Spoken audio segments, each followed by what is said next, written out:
More stories. I had mentioned in another one of these videos that I had gone to the University of Buffalo on a full scholarship for violin. I started this school in 1979 after getting out of high school. I mentioned it in a video about getting a gig within 2 weeks of being in college as a jazz fusion band bassist in a hot band that was playing all kinds of things. That's another bump up. That's a different story. But I thought I'd tell a little bit about that for those who are thinking about going into music for a career, going to school for it. Yes, I was a very practiced and good player in my high school years. Had a great teacher, Dennis Piwarski, and was in all the local symphony things, the youth orchestra I was in, and all the solo fests I did, all the stuff that most kids do when they're young and aspiring to be a professional musician. And I wanted to go to Eastman School of Music, which was in the next town over, Rochester, New York.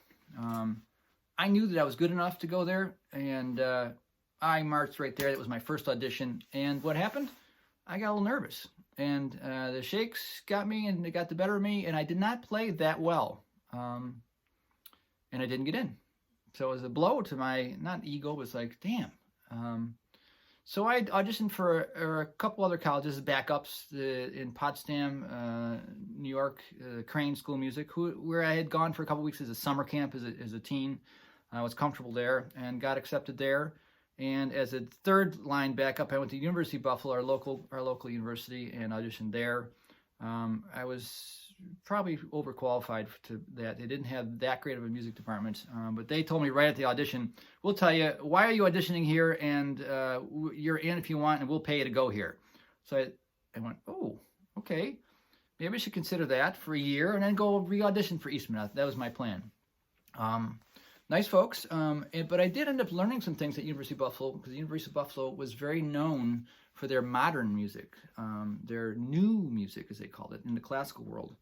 And I experienced some things that I probably would have never experienced elsewhere, because they had some quite famous new music composers there in the 1970s. This was kind of the very tail end of that era.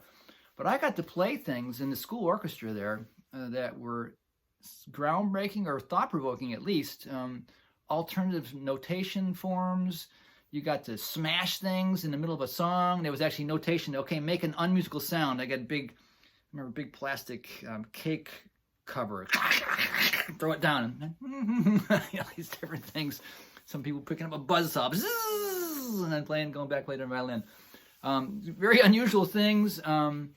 I saw a person play, a piece for a prepared piano where they got to shoot the piano with ping pong balls, and a grand piano, ping, ping, ping, ping, ping, ping, all these different things, crazy things. One time it was a full notation. Everybody had the same sheet with these vertical or horizontal lines and blocks, and your instructions were to make an imaginary line that went either horizontally or vertically, turned at a right angle at any time. Whenever you hit one of these lines, you would interpret. If it was high in the page and a short line, you go boop.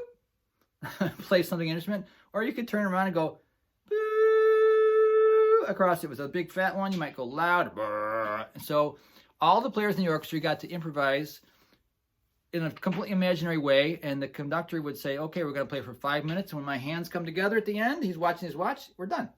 And it was interesting as an exercise. It wasn't very musical to my opinion, but it was interesting in how musical it sometimes was.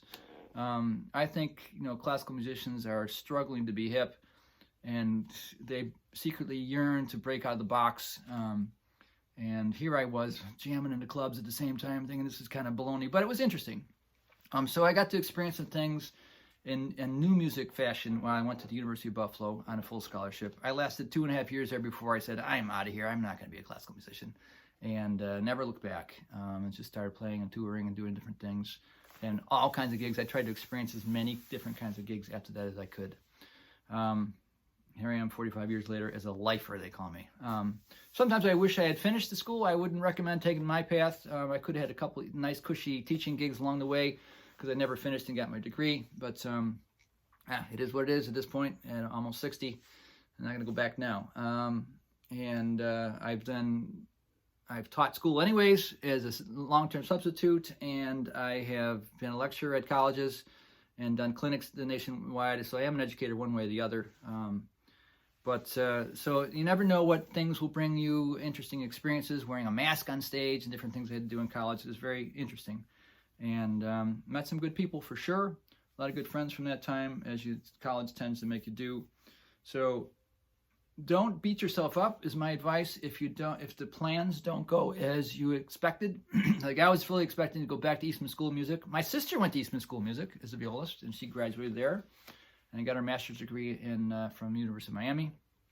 But I did not. I took a different path. I dove headfirst into that rock and roll lifestyle, and I probably would have never have done that. I bet. I'm not sure, but likely would have never have taken that path if I hadn't made that choice to go to school on a full scholarship and at least not have a bill to pay and get some gas money for the car. So you never know. Sometimes what seems like the low road is maybe the perfect road for you. Or it's a road at least, and you make the best of it, and you have life experiences just like everybody else. So think on that for those aspiring, and we'll see you in the next video.